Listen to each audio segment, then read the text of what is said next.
Hi hello good morning. Sindhu മാളൂസിന്റെ ഒരു പുതിയ വീഡിയോയിട്ട് എല്ലാവർക്കും സ്വാഗതം. എന്നോട് വിശേഷം, എല്ലാവരും സുഖമായിട്ടിരിക്കണം. കൈ ഒരിച്ചിരി മുറിഞ്ഞിരിക്കുകയാണ് കേട്ടോ, ചെറിയൊരു വേദനയുണ്ട്.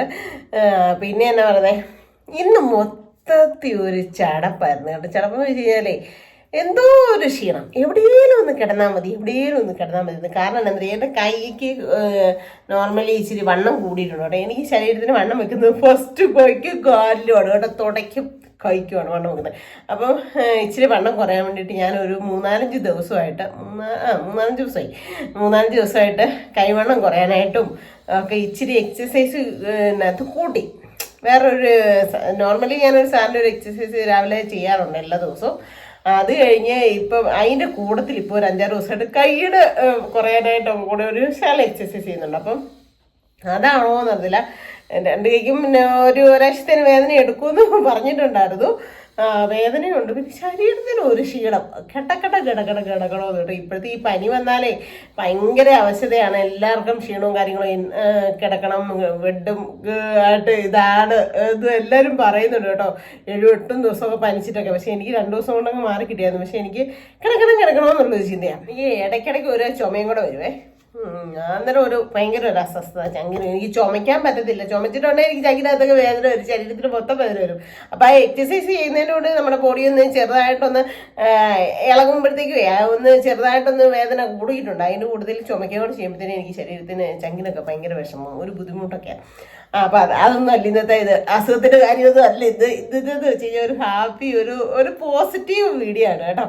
സത്യം പറഞ്ഞാൽ ഇതിനോടോ എന്നെ ശല്യം ചെയ്തേ ഈച്ച, 1-2 ഈച്ച എങ്ങനെയോ ഈ പരിക്കകത്ത് കയറിപ്പെട്ടിട്ടുണ്ട്. എന്നിട്ട് അത് ഭയങ്കരമായിട്ട് ഈ അടുത്ത ഒരു റീൽസിനകത്ത് കണ്ടു ഈച്ച ഡൈൻ്റെ കൂടെ കടന്നുകൊണ്ട്. ഷോ എൻ്റെ ദൈവമേ, എനിക്ക് മഹാവെറുപ്പാണ് ഈച്ച കേട്ടോ. ഈച്ച അതെ, കൊതുവും അതെ. അപ്പം അങ്ങനെ അപ്പം ഇന്ന് എന്ന് വെച്ച് കഴിഞ്ഞാൽ ഞാൻ എന്നാ ചെയ്തെന്നറിയോ, ഇന്ന് രാവിലെ തന്നെ എല്ലാ എക്സസൈസും കാര്യങ്ങളും ഒക്കെ ചെയ്ത് ആദ്യം എനിക്ക് ഉപ്പറക്കൊക്കെ പോകേണ്ട ആവശ്യമുണ്ടായിരുന്നു. എല്ലാം മടിച്ചിട്ട് ഞാൻ ഓർത്തു ഇച്ചിരി നേരം കിടക്കാമെന്ന് ഓർത്ത് പോയി കയറി കിടന്ന്. സത്യം പറയാം, ഞാൻ നോർമലി ഉച്ചയ്ക്ക് പോലും എനിക്ക് കിടക്കുന്നത് ഇഷ്ടമില്ല. കിടന്നിട്ടുണ്ടെങ്കിൽ ഒരു 10 മിനിറ്റ് ഞാൻ കിടന്നിട്ടുണ്ടെങ്കിൽ എനിക്ക് ഇരട്ടിയായിട്ട് ബോഡി വെയിറ്റ് കൂടും, വണ്ണം കൂടുന്ന ഒരു കൂട്ടത്തിലാണ്. അതുകൊണ്ട് ഞാൻ കിടക്കത്തേ ഇല്ല പകലൊക്കെ. അത്രമാത്രം വയ്യാഴിക ഉണ്ടെങ്കിൽ മാത്രമേ ഞാൻ പകല് കിടക്കത്തുള്ളൂ കേട്ടോ. പക്ഷെ ഇന്ന് എനിക്ക് എന്നാണ് അപ്പോഴേ ഇതായി, ഞാൻ പോയി കയറി കിടന്ന് കേട്ടോ. കിടന്നൊരു എന്നാ പറയുന്നത്, കുറച്ച് സമയം കിടന്നു. അത് കഴിഞ്ഞ് ഇച്ചിരി നേരമൊക്കെ എണീറ്റൊക്കെ നടന്നു. അത് കഴിഞ്ഞ് വീണ്ടും ഞാൻ ഇച്ചിരി നേരമൊക്കെ എണീറ്റ് നടന്ന് മണ്ടയിലൊക്കെ പോയി തുണിയൊക്കെ നോക്കി അങ്ങനെയൊക്കെ നോക്കി പെറുക്കി ഇറങ്ങി വന്നു. ഇപ്പം പിന്നെ എനിക്ക് കിടക്കണമെന്ന് തോന്നി. അപ്പം ഞാൻ തന്നാൽ പോയി കിടന്നേക്കാൻ നോക്കി കിടന്ന് ഉറങ്ങിപ്പോയി, മയങ്ങിപ്പോയി, ശരിക്കും മയങ്ങിപ്പോയി. അപ്പോൾ നല്ല മയക്കത്തിൽ 2 കോളിംഗ് ബെല്ലടിച്ച്. അപ്പം ഞാൻ ഓർത്തു പിള്ളേരായാലും ആയിരിക്കും എന്നോർത്ത് സാരമില്ല. നമുക്ക് ഉറക്കത്തിൻ്റെ ഇങ്ങനെ ഗാഢനിദ്ര വരിക എന്നൊക്കെ പറയില്ല, അതേപോലൊക്കെ എനിക്ക് ഉറക്കത്തിൻ്റെ ഒരു ഭയങ്കര ഇതങ്ങോട്ട് കയറിയോണ്ട് എനിക്ക് എണീറ്റ് വരാൻ തോന്നിയില്ല കേട്ടോ. അപ്പം ഞാൻ വീണ്ടും 2 ബെല്ലടി കേട്ടിട്ട് ഞാൻ കിടക്കും. അതായത് പൊടക്കോന്ന് ഞാൻ ഈ ഫ്രണ്ടിലെ 2 ജനലിനെയും ജനൽ തുറന്നു വെച്ചേക്കും ഓരോ പാടി. കാരണം പകലല്ലേ വെട്ടാൻ മുഴിച്ചും കയറ്റെന്ന് പറഞ്ഞത്. അപ്പോഴത്തേക്കും പൊട്ടോന്ന് ജനലിട്ടടിക്കുന്നു. അപ്പം എനിക്ക് തോന്നി ഇത് പിള്ളേരല്ലല്ലോ, അതൊരു പതിയെ എണീറ്റ്. അതിൻ്റെ ഞാൻ പെട്ടെന്ന് കണ്ടു. അതപ്പോൾ ചേട്ടായുടെ സൗണ്ട് പുറത്തുനിന്ന് കേട്ടെ. അപ്പം ചേട്ടായാണല്ലോ ദൈവം ഇന്ന് പണി കിട്ടും. എന്താണെന്ന് വെച്ചാൽ പകൽ കിടന്ന് ഉറങ്ങുന്നതിന് കളിയാക്കും, വഴക്ക് പറയും. വണ്ണം കുറയാൻ വേണ്ടി എക്സസൈസ് ചെയ്യുന്നത്, എന്നിട്ട് പിന്നെ പകൽ കിടന്ന് ഉറങ്ങുമെന്ന് പറയും. അപ്പോൾ എന്തായാലും ഞാൻ പെട്ടെന്ന് എണീറ്റ് വന്നപ്പോഴത്തേനും ചേട്ടായുടെ 3 ഫ്രണ്ട്സും കൂടെയായിരുന്നു കേട്ടോ. ഇവിടെ ഒരു മെമ്പർ മരിച്ചു പോയിട്ടുണ്ടായിരുന്നു, കുറേ ദൂരെയാണ്. ഉപ്പറ പഞ്ചായത്ത് ജോലി ചെയ്തുകൊണ്ടിരുന്ന ഒരു മെമ്പറാണ്. പുള്ളി മരിച്ചു പോയതിന് അവിടെ പോയിട്ട് വന്നതാട്ടോ. അപ്പോൾ 3 ഞാൻ പറഞ്ഞില്ലേ ഇവള് കിടന്ന് ഉറങ്ങുമായിരുന്നു ഇത് പറഞ്ഞു. ഞാൻ പറയും എന്നാ നടത്തില്ല, എനിക്കങ്ങ് ചമ്മലായിപ്പോയി മറ്റുള്ളവരുടെ മുമ്പിലേ. അപ്പം എനിക്ക് ഭയങ്കരമായിട്ട് എന്തോ ഒരു ശരീരം തളർന്നോണൊക്കെ. അതുകൊണ്ട് ഞാൻ ചിന്തനം കയറി കിടന്നതാണ്. വരാൻ പറഞ്ഞ് കയറി വന്നു. എല്ലാവരും ഇരുന്ന് വർത്താനമൊക്കെ പറഞ്ഞു. എന്നിട്ടൊരു കൂടിപ്പോയൊരു 10 മിനിറ്റ് എല്ലാവരും കൂടെ ഇരുന്നിട്ട് അവരങ്ങ് പോയി. ആ 10 മിനിറ്റിനിടയിൽ ചേട്ടൻ്റെ അത്യാവശ്യം നല്ല ഏജ്, അവരുടെ കൂട്ടത്തിലുള്ളതിൽ ഏജുള്ള ഒരു ചേട്ടൻ ഉണ്ടായിരുന്നേ. ആ ചേട്ടൻ എന്നോട് പറയാ, എന്നോടായിട്ടല്ല അവരോടായിട്ട് പറയാം, സിന്ധു നോക്കിയ സിന്ധുവിൻ്റെ വീടും പരിസരവും ഒക്കെ എത്ര വൃത്തിയായിട്ടേക്കുന്നത്, എന്ത് ഭംഗിയല്ലേ കാണാമെന്ന് പറഞ്ഞു. അപ്പോൾ ചേട്ടാ എടുക്കുമ്പോൾ അതിലേ പറഞ്ഞു, സിന്ധു വീടും പരിസരവും മാത്രമല്ല, സിന്ധു എപ്പോഴും സിന്ധുവേ നല്ല നീറ്റ് ആൻഡ് ക്ലീൻ ആണ്. സിന്ധു എപ്പോഴും സിന്ധുവിൻ്റെ എല്ലാം നല്ലതാണത്. അങ്ങനെയാണ് പെട്ടെന്നൊക്കെ പറഞ്ഞപ്പോഴത്തേക്ക് സിന്ധുവിൻ്റെ വീട് മാത്രമല്ല സിന്ധുവിൻ്റെ എല്ലാം നല്ലതാണ്.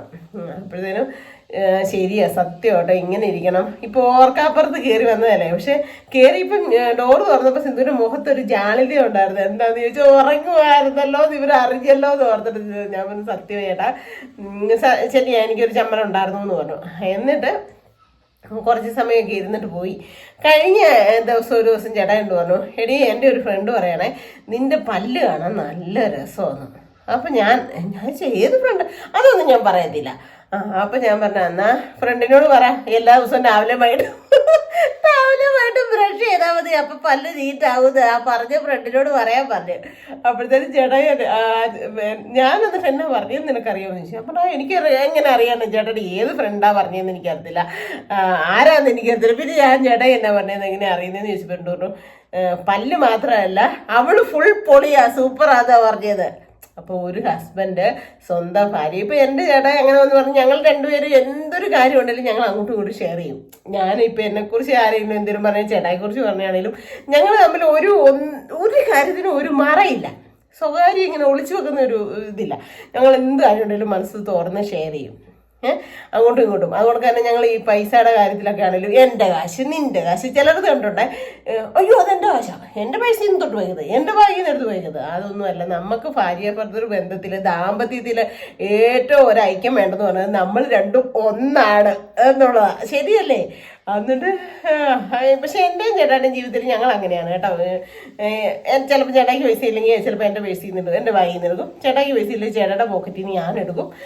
അതിൻ്റെ ചേട്ടായി ഇത്ര എടുത്തു കേട്ടോ, ഇതിന് ഒരു ആവശ്യം ഉണ്ടായിരുന്നു. അങ്ങനെ അല്ലാണ്ട് ഒളിച്ചും പാത്തുമല്ല. എന്നാലും നമുക്ക് നമ്മുടെ ഹസ്ബൻഡിൻ്റെ പോക്കറ്റിൽ നിന്ന് പോക്കറ്റ് അടിക്കാനും ഉള്ള അവകാശവും ഒക്കെ ഉള്ളത് നമ്മൾക്ക് എന്താ പറയുക പൂർണ്ണ അവകാശം നമുക്ക് മക്കളിലാണേലും പേരൻസിലാണേലും അതുപോലെ തന്നെ നമ്മുടെ കൂടപ്പറപ്പിലാണേലും ഒക്കെ എല്ലാത്തിനും ഒരു അകലമുണ്ട്, ഒരു ലിമിറ്റുണ്ട്. ആ സമയത്ത് നമുക്ക് നമ്മുടെ ഭർത്താവിനോട് ചേർന്ന് നിൽക്കുന്നതിനോ ഭർത്താവിനെ ഫുള്ളായിട്ട് ഇതാകുന്നതിന് നമുക്ക് ഒരു അകലവും വേണ്ട. ശരിയല്ലേ? നമ്മുടെ സ്വന്തം എന്ന് പറയാൻ പൂർണ്ണമായിട്ട് അവരുടെ ശരീരമായിക്കോട്ടെ, അവരുടെ സ്വത്തായിക്കോട്ടെ, അവരുടെ എന്തെല്ലാം ആയിക്കോട്ടെ, അവരുടെ സ്നേഹമായിക്കോട്ടെ, എല്ലാം നമുക്ക് സ്വന്തം എന്ന് പറയാനായിട്ടുള്ള സാധനം അതല്ലേ?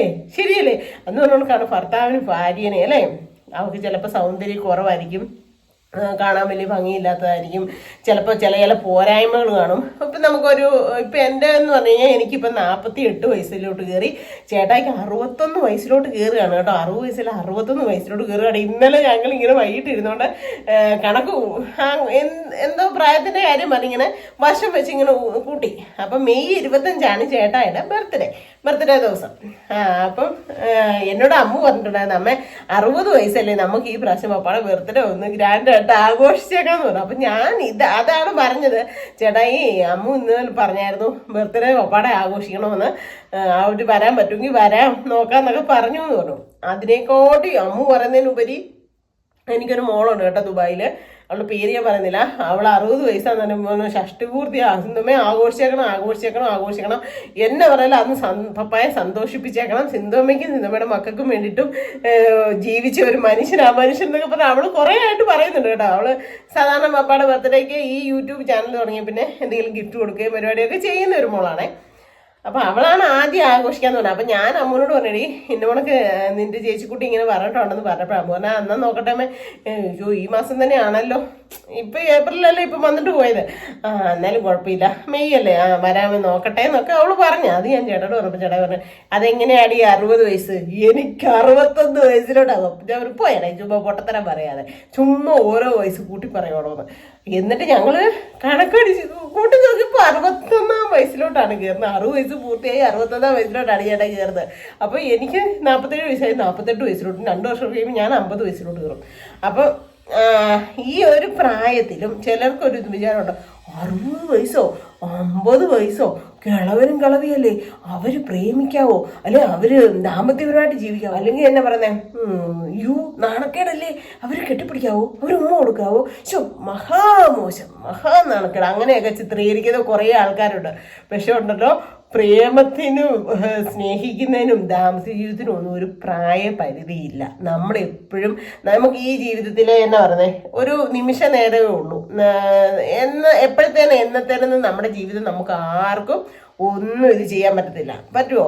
ഒന്നും പറ്റത്തില്ല. ഇപ്പൊ ഞാൻ ഇരുന്ന് നിങ്ങളോട് സംസാരിക്കുന്നുണ്ട്, നാളെ ഇതെനിക്ക് വീഡിയോ ആയിട്ട് നിങ്ങളുടെ മുമ്പിലോട്ട് ഇടാൻ പറ്റുമോ എന്ന് ദൈവത്തിന്റെ കയ്യിലാണ്. സത്യമല്ലേ? അപ്പൊ ആ ഉള്ള ഒരു ശകല സമയം സുന്ദരമാക്കി തീർക്കണം, ജീവിതം മനോഹരമാക്കി തീർക്കണം. ഇപ്പൊ എന്റെ ഒരു കാഴ്ചപ്പാടിൽ ഞാൻ പറയാനുണ്ടല്ലോ, പ്രായം കൂടുതലനുസരിച്ചാണ് പ്രേമം വന്നേക്കുന്നത്. സത്യമായിട്ടുള്ള കാര്യം. കാരണം എന്താണെന്ന് വെച്ചാൽ എന്റെ കുഞ്ഞുപ്രായത്തിലൊക്കെ എന്ന് വെച്ച് കഴിഞ്ഞാൽ പ്രേമിക്കേണ്ട ഒരു പ്രായം എന്ന് പറഞ്ഞാൽ 16, 17, 18 ഒരു 30 വയസ്സ് വരെയൊക്കെയാ ഒരു പ്രേമത്തിന്റെ ഒരു പ്രായം. അല്ലെ ഒരു കല്യാണത്തിന്റെ മുമ്പ് പ്രേമിച്ചിട്ട് ഇങ്ങനെ ഫോൺ വിളിക്കുന്നത് അങ്ങനെയൊക്കെ ഉള്ള ഇങ്ങനെ എന്നാ അതിന് പറയുന്നത് ഒരു സമയം, ആ ഒരു ഏജാണെന്ന്. പക്ഷെ ഒന്നുമല്ല, പ്രേമത്തിന് കണ്ണും കാതും മുക്കൊന്നുമില്ല. ഏത് പ്രായത്തിലും നമുക്ക് നമ്മുടെ ഭർത്താവിനോട് സ്നേഹം ഉണ്ടോ, നമ്മുടെ ഭർത്താവ് നമ്മുടെ സ്വന്തം വന്ന് നമ്മുടെ ചങ്കിനകത്തോട്ടോ നമുക്ക് പ്രേമിക്കാൻ പറ്റും കേട്ടോ.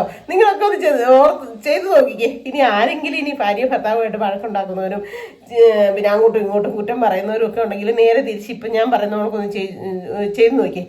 എപ്പോഴും നമ്മൾ അവരെ സ്നേഹിക്കുക, ബഹുമാനിക്കുക. പിന്നെ ഇടയ്ക്കൊക്കെ ഒന്ന് കൊഞ്ചിച്ചോന്നേ, പിന്നല്ല ചക്കനെ പൊന്നെ എൻ്റെ സ്വന്തം അല്ലേ ചേട്ടായി അങ്ങനെ ഇങ്ങനെ. അതുകൊണ്ട് തന്നെ തിരിച്ചും വേണം കേട്ടോ. അങ്ങോട്ട് മാത്രം പറയും. പിന്നെ എനിക്കൊരു സ്വഭാവമുണ്ട്, ഞാൻ അങ്ങോട്ട് എന്തൊരു സ്നേഹം കൊടുത്താലും വേറെ ആരിൽ നിന്നുമല്ല, വേറെ ഇപ്പം നമ്മളൊരു ഗിഫ്റ്റ് കൊടുത്തു അതുകൊണ്ട് എനിക്ക് തിരിച്ചു കിട്ടണം അങ്ങനല്ല. ചേട്ടായിക്ക് ഞാൻ എന്ത് സ്നേഹം കൊടുക്കുന്നു അതിൻ്റെ ഇരട്ടിയോട്ട് എനിക്ക് തിരിച്ചു കിട്ടണമെന്ന് ആഗ്രഹമുള്ള ഒരു കൂട്ടത്തിലാണ് ഞാൻ കേട്ടോ. നിങ്ങൾ ഈ കിളവിക്ക് ഈ തള കീപ്പ് ചെയ്ത് എന്നതിൻ്റെ കേടാതൊക്കെ. പക്ഷെ ഒന്നുമല്ല, ജീവിതം സുന്ദരമാക്കണമെങ്കിൽ ഏറ്റവും അടിസ്ഥാനമായിട്ടുള്ളൊരു ഇതാണ്, അടിസ്ഥാനമായിട്ട് അടിത്തറ ഉണക്ക് ഉറപ്പുള്ളൊരു സംഭവമാണ് ദാമ്പത്യം.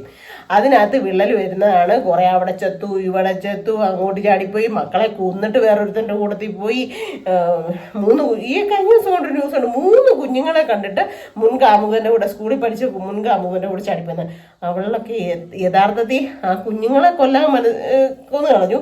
ആ യഥാർത്ഥത്തിൽ ആ ഭർത്താവിനെ അവളെ എങ്ങനെ സ്നേഹിച്ചിട്ടുണ്ടായിരുന്നു. ഈ 3 മക്കളുണ്ടായത് എങ്ങനെയാ ഒന്ന് ഓർത്ത് നോക്കിയേ. അപ്പൊ ഇത്രയും വർഷമായിട്ട് ഇവനെ ഇങ്ങനെ മനസ്സിൽ ചിന്തിച്ച് കരുതി കൂട്ടി വെച്ചോണ്ടിരിക്കണേ. ഒരു ദിവസമെങ്കിലും ആ മനുഷ്യനെ ആത്മാർത്ഥമായിട്ട് സ്നേഹിച്ചിട്ടുണ്ടോ? ഒരിക്കലും ഇല്ലെന്നേ ഞാൻ പറയത്തുള്ളൂ. എൻ്റെ ഒരു ഇതിൻ്റെ ഇത് വെച്ച് പറയുകയാണെങ്കിൽ ഒരിക്കലും സ്നേഹിച്ചിട്ടില്ലെന്ന് തന്നെ പറയത്തുള്ളൂ. അപ്പൊ എൻ്റെ ഒരു കാഴ്ചപ്പാട് വെച്ച് നമ്മൾ എത്ര പ്രായമായാലും സ്നേഹിക്കുക, പരസ്പരം എന്നാ പറയുന്നത് പുന്നാരിക്കുക, പരസ്പരം കൊഞ്ചിക്കുക, പരസ്പരം മറ്റുള്ളവരുടെ മുമ്പിൽ വെച്ചെങ്കിലും അവഗണിക്കാണ്ടിരിക്കുക. ഇപ്പൊ നമ്മുടെ എല്ലാവരും എപ്പോഴും വലിയ പെർഫെക്റ്റ് ഒന്നുമല്ല. നമ്മൾ വഴക്കിടും, പിണങ്ങും. പക്ഷെ എന്നെ പിണങ്ങിയാലും ഉണ്ടല്ലോ, ഞങ്ങൾ ഇന്ന് വരെ അങ്ങോട്ടും ഇങ്ങോട്ടും പിന്നെ രാത്രി വെളുക്കോളുള്ള പിണക്കം വെച്ചുകൊണ്ടിരിക്കത്തില്ല. ഇനിയിപ്പോൾ ചേട്ടായി എന്നോട് പിണങ്ങിയിരിക്കുമെന്ന് വെച്ചോ, ചേട്ടായിക്ക് ഇച്ചിരി ഒരു ശകലം വാശിയും വൈരാഗ്യമൊക്കെ ഉണ്ടായിരുന്നു. വൈരാഗ്യമല്ല എന്താ പറയുക, ഇച്ചിരി ഒരു മുൻചുണ്ടിയൊക്കെ കൂടുതലൊക്കെ ഉണ്ടായിരുന്നു. അപ്പോൾ എന്തെങ്കിലും ഇതിന് പിണങ്ങിയിരിക്കുകയാണെങ്കിൽ ചേട്ടായിയുടെ ഏറ്റവും വലിയൊരു ഇതെന്ന് പറഞ്ഞു കഴിഞ്ഞാൽ സംസാരിക്കാണ്ടിരുന്നേക്കും, മിണ്ടാതിരിക്കും. അപ്പൊ പണ്ടൊക്കെയാണ് കേട്ടോ. പണ്ടൊക്കെ എന്ന് വെച്ച് കഴിഞ്ഞാൽ അപ്പോൾ അമ്മയുണ്ട്, പെങ്ങളുണ്ട്, ഇപ്പം വിളമ്പി കൊടുക്കാനും പിറക്കാനും അല്ലെങ്കിൽ കാര്യങ്ങൾ നോക്കി കൊടുക്കാനും ഫുഡെടുത്ത് കൊടുക്കാനും ഒക്കെ കട്ടൻ ചായ ഇട്ട് കൊടുക്കാനും അങ്ങനെ ഓരോ കാര്യങ്ങൾ. പക്ഷേ അതിൽ നിന്നെല്ലാം നമ്മൾ മാറിക്കഴിഞ്ഞ് നമ്മൾ സ്വന്തമായിട്ട് താമസിക്കാൻ തുടങ്ങിയപ്പോൾ ഉണ്ടല്ലോ പിന്നെ കൊതുകും കടിക്കുന്നു. മാറി താമസിക്കാൻ തുടങ്ങിയപ്പോഴത്തേനും എന്തൊരു കാര്യം നമ്മൾ തന്നെ വേണം ചെയ്തു കൊടുക്കാനായിട്ട്, ശരിയല്ലേ? അപ്പോഴത്തേനും ആ ഉള്ള ഒരു വാശിയും കാര്യങ്ങളും ഒക്കെ കുറേ മാറ്റങ്ങളൊക്കെ വന്നു. മാറ്റങ്ങളാക്കി എടുത്തതാണ് ഞാൻ കേട്ടോ. ശരിക്കും പറഞ്ഞാൽ നമ്മൾ സ്നേഹം കൊടുക്കേണ്ടടുത്ത് സ്നേഹം കൊടുത്ത്, പുന്നാരിക്കേണ്ടടുത്ത് പുന്നാരിച്ച്, ഇതല്ലെങ്കിൽ ഇനി വഴക്കിന്റെ രൂപത്തിലാണേലും മറ്റുള്ളവരുടെ മുമ്പിൽ വെച്ച് താൻ അങ്ങനെയല്ലോടോ, താൻ ഇങ്ങനെ എൻ്റെ മുന്നേ എനിക്ക് ഈ കഴിഞ്ഞിടയ്ക്ക് ഒരു ഭയങ്കര അത്ഭുതം തോന്നിയേ. ആളാരെ എന്താണെന്നൊന്നും ഞാൻ പറയുന്നില്ല. ഒരു അത്യാവശ്യം ഞങ്ങളെക്കാട്ടി ഏജ് ഉള്ളവരാണ് കേട്ടോ. 55, 53 ഒക്കെ വയസ്സുണ്ട് സ്ത്രീക്ക്. ചേട്ടനാണെങ്കിൽ അതിലും 10, 60 വയസ്സിന് മുകളിലൊക്കെ ഉള്ളൊരു ആളാ. ആ ഭാര്യ ഇത്രയും ആൾക്കാർ നിൽക്കുന്നതിനിടയ്ക്ക് ആ ഭർത്താവിനെ ഇട്ടുകൊണ്ട് ഭയങ്കരമായിട്ടിട്ട് ചാടിക്കുന്നു. എടോ താൻ അങ്ങോട്ട് വന്നേരെ, താൻ വീട്ടിലോട്ട് വാ, തനിക്കുള്ളത് ഞാൻ വെച്ചിട്ടുണ്ട്, അപ്പടി എടാ പോടാ. ഇപ്പം നമ്മുടെ സ്വകാര്യ നിമിഷങ്ങളിൽ ചിലപ്പോൾ നമ്മൾ എടാ പോടാ പൊന്നെ അല്ലെങ്കിൽ ചക്കര തേനെന്നൊക്കെ വിളിക്കും. പക്ഷെ പുറത്തൊരു മനുഷ്യൻ്റെ മുമ്പിൽ വെച്ച് സ്വന്തം ഭർത്താവിനെ താലി കിട്ടിയ മനുഷ്യനെ എടാ പോടാ എന്നൊക്കെ വിളിക്കുമോ? അപ്പം മനസ്സിലാകും അവരുടെ ആ ഒരു സ്റ്റാൻഡേർഡ്, അവരുടെ ആ ഒരു അത്രയും പക്കാലൊക്കലാണെന്ന് മനസ്സിലാവും. എൻ്റെ ഒരു പച്ച മലയാളത്തിൽ പറഞ്ഞു കഴിഞ്ഞാൽ. അപ്പം എനിക്കത് കേട്ടപ്പോൾ ഭയങ്കരമായിട്ട് ബുദ്ധിമുട്ട് തോന്നി. എൻ്റെ ദൈവമേ, ഞാൻ കേൾക്കുന്നു ആ പരിസരത്ത് അത്രയും പേര് കേട്ടു. അപ്പം നമുക്കൊരു ബുദ്ധിമുട്ട് തോന്നും. അങ്ങനെ ഒന്നും മറ്റൊരാളുടെ മുമ്പിൽ വെച്ച് ഇപ്പം ഈ ഒരു വീഡിയോ എടുക്കാൻ കാരണം എന്നാണെന്നറിയോ? ഇന്നാണെങ്കിലും ആ ചേട്ടന്മാർ വന്നപ്പോൾ, ചേട്ടൻ ഒരു എണ്ണ ഉള്ളായിരുന്നു, ബാക്കി 2 പേരുടെ മക്കളുടെ പ്രായത്തെക്കാട്ടി ഇച്ചിരി കൂടെ പ്രായമുള്ളൂ. അപ്പം അവരുടെ മുമ്പിൽ വെച്ച് നമ്മളെ എങ്ങനെ ബഹുമാനിക്കണം, സ്നേഹിക്കണം എന്നുള്ള ആ ചേട്ടായുടെ ആയതേ. സിന്ധുവിൻ്റെ വീടൊക്കെ എന്നാ ഭംഗിയാ. ഈ ഓർക്കാപ്പുറത്ത് കയറി വന്നിട്ട് നല്ല ഭംഗിയുണ്ട് കേട്ടോ, നല്ല രസമുണ്ട്. നന്നായിട്ട് ഇട്ടിരിക്കുന്നു, ചെടിയൊക്കെ കാണാൻ നല്ല ഭംഗിയുണ്ട് എന്നൊക്കെ പറഞ്ഞ ആ ചേട്ടൻ ഇങ്ങനെ നമ്മുടെ വീടിനെ കുറിച്ച് പലതിനും ചേട്ടായി പറഞ്ഞ ഒരു കാര്യം ഒറ്റ വാക്ക്, അവളല്ലേലും പൊളിയല്ലേ, അവള് സൂപ്പറല്ലേ, എന്റെ ഭാര്യയല്ലേ, അവളങ്ങനെയാണ് എന്ന് അത് കേൾക്കുമ്പോഴോ നമുക്ക് ഒരു പോസിറ്റീവ് ഉണ്ട്. ഈ വരുന്നടി നിങ്ങളുടെ ഒരു സാധനം കയറി വരും, ഒരു സന്തോഷം, സത്യം ഞാൻ പറയാം.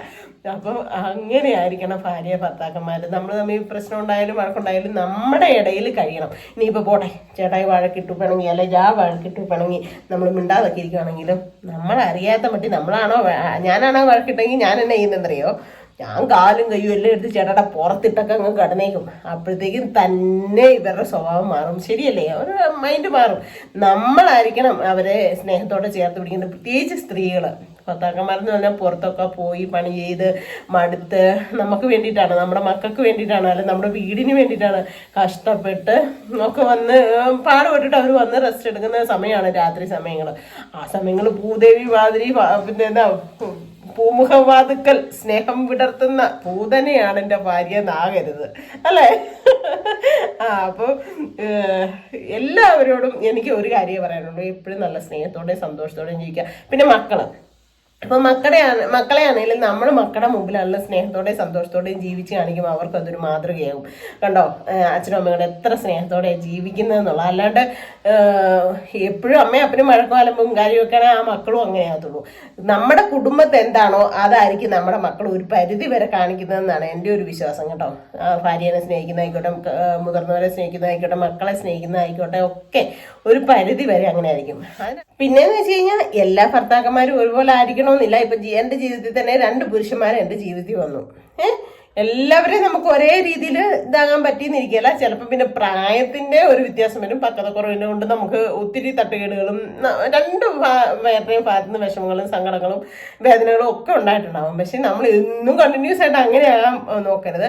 എപ്പോഴും നല്ല രീതിയിൽ എങ്ങനെ ഓരോ ദിവസവും നമ്മളെ എത്ര കണ്ട് നല്ലതാകാൻ പറ്റും, എങ്ങനെ നല്ല സന്തോഷത്തോടെ ജീവിക്കാൻ പറ്റും എന്നുള്ളത് ചിന്തിക്കണം. പിന്നെ വേറൊരു കാര്യം കൂടെ ഞാൻ പറയാം. ഇപ്പൊ എനിക്ക് ഇഷ്ടം പോലെ ചാനൽ തുടങ്ങുന്നതിന് മുമ്പാണെങ്കിലും എനിക്ക് ഇഷ്ടം പോലെ ഫ്രണ്ട്സ് ഉണ്ട്. ചാനൽ തുടങ്ങി കഴിഞ്ഞാലും എനിക്ക് ഇഷ്ടം പോലെ ഫ്രണ്ട്സ് ഉണ്ട്. ഞാൻ എങ്ങനെയാണെന്ന് വെച്ചാൽ ഒരു മനുഷ്യനെ കണ്ടു കഴിഞ്ഞാൽ, ഈ കടകളിലൊക്കെ ജോലി ചെയ്തുകൊണ്ടായിരിക്കാം, ഒരു മനുഷ്യനെ കണ്ടു കഴിഞ്ഞാൽ ഞാൻ പെട്ടെന്ന് കയറി മിണ്ടും, സംസാരിക്കും. അങ്ങനെ ചില മനുഷ്യനെ കാണുമ്പോൾ എനിക്ക് തോന്നും, അവരുമായിട്ട് അത്ര വലിയൊരു അറ്റാച്ച്മെന്റ് വേണ്ട. അങ്ങനെയുള്ളവരെ വിട്ടുപിടിച്ചിട്ട് ബാക്കി ഒരുമാനപ്പെട്ട മനുഷ്യരെ എല്ലാവരുമായിട്ട് ഞാൻ പെട്ടെന്ന് ഇടപെടും. അപ്പം അതുകൊണ്ട് തന്നെ എനിക്ക് ഒത്തിരി നല്ല ഫ്രണ്ട്സ് ഉണ്ട് കേട്ടോ. അപ്പം ചിലര് നമ്മളോട് ഫ്രണ്ട്സ് ആകുമ്പോൾ നമ്മൾ അങ്ങോട്ടും ഇങ്ങോട്ടും എന്തൊരു കാര്യം ഉണ്ടെങ്കിലും ഷെയർ ചെയ്യും. അപ്പൊ ചിലർ പറയാറുണ്ട്, 1-2 ഫ്രണ്ട്സൊക്കെ എന്നോട് പറഞ്ഞ കാര്യങ്ങൾ എൻ്റെ മനസ്സിലുണ്ട്. ജോലി ചെയ്തപ്പോഴൊക്കെ, കടയിലൊക്കെ ജോലി ചെയ്തപ്പോഴൊക്കെ എന്നെക്കാട്ടി പ്രായം കുറഞ്ഞ് 1-2 വയസ്സ് കുറഞ്ഞവരുടെയൊക്കെ കൂടെയും 1-2, 5, 10 വയസ്സ് കൂടിയവരുടെ കൂടെയും ഒക്കെ ഞാൻ ജോലി ചെയ്തിട്ടുണ്ട്. അപ്പൊ അങ്ങനെയുള്ളവർ പറഞ്ഞിരിക്കുന്ന കാര്യമുണ്ട്, എൻ്റെ സിന്ധു എന്നാ പറഞ്ഞാലും അവളെ നോക്കി, അവിടെ അത് നല്ല, ഇവളുടെ ഇത് നല്ല, അവിടെ ചന്തി കണ്ടുകൂടി, അങ്ങനെയൊക്കെ വരെ പറഞ്ഞേക്കുന്നതാണ്. എന്നോ നല്ലതല്ലേ, കൊണ്ടാൽ തന്നെ അങ്ങനെയല്ലേ ഇങ്ങനെയല്ലേന്ന്. അത് അങ്ങനെയുള്ളവരെ ഒരിക്കലും വിശ്വസിക്കരുത്. കെട്ടിയവന്മാരല്ല എന്നാ ഇതാന്ന് പറഞ്ഞാലും അങ്ങനെ മറ്റുള്ള പെണ്ണുങ്ങളെ വർണ്ണിക്കുന്നവന്മാരെ ഒരു കാരണവശാലും വിശ്വസിക്കരുതെന്നേ ഞാൻ പറയത്തുള്ളൂ.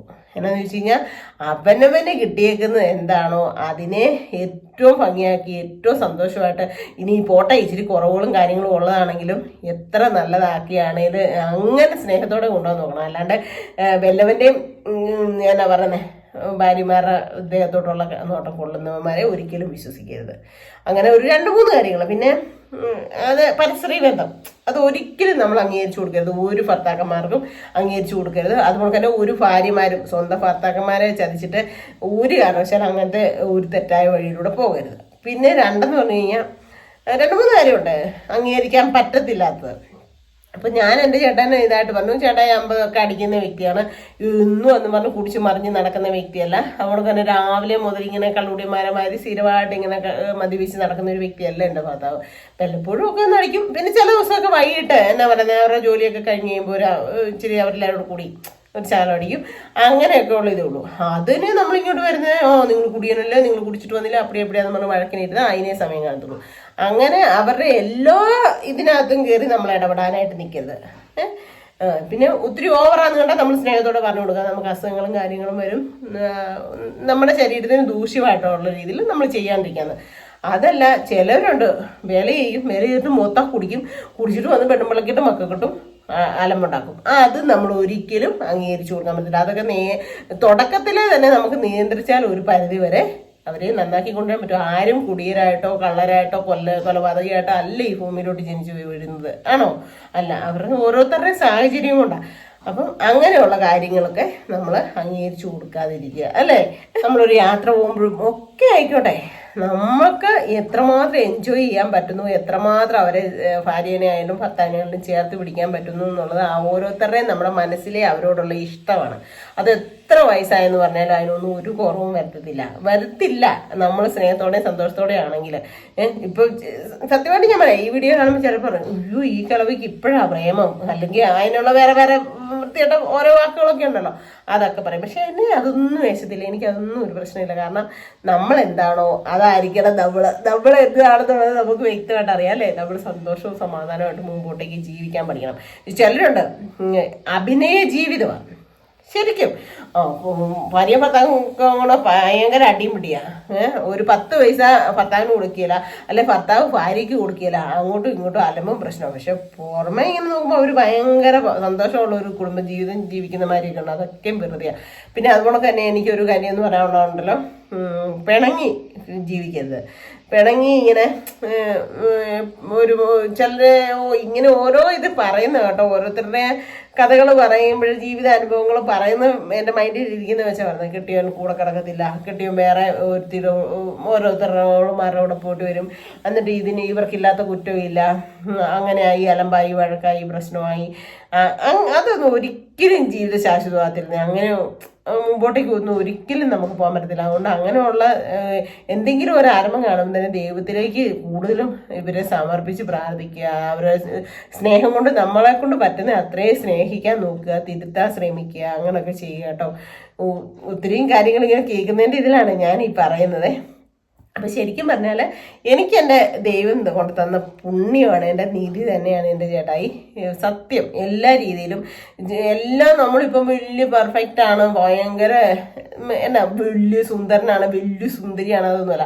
എനിക്കിപ്പോൾ എൻ്റെ കണ്ണിൽ മോഹൻലാലും ജയറാമും അതുപോലെ തന്നെ മമ്മൂട്ടിയും ഒക്കെയാണ് എൻ്റെ ചേട്ടായി. ഞാൻ നമുക്ക് ആരെയും ഒരു ഇഷ്ടം തോന്നുന്ന ഒരു വ്യക്തികൾ, ഇപ്പം നമുക്ക് സിനിമാ നടന്മാരെ നടികളെ ഒക്കെ ഇഷ്ടമാണ്.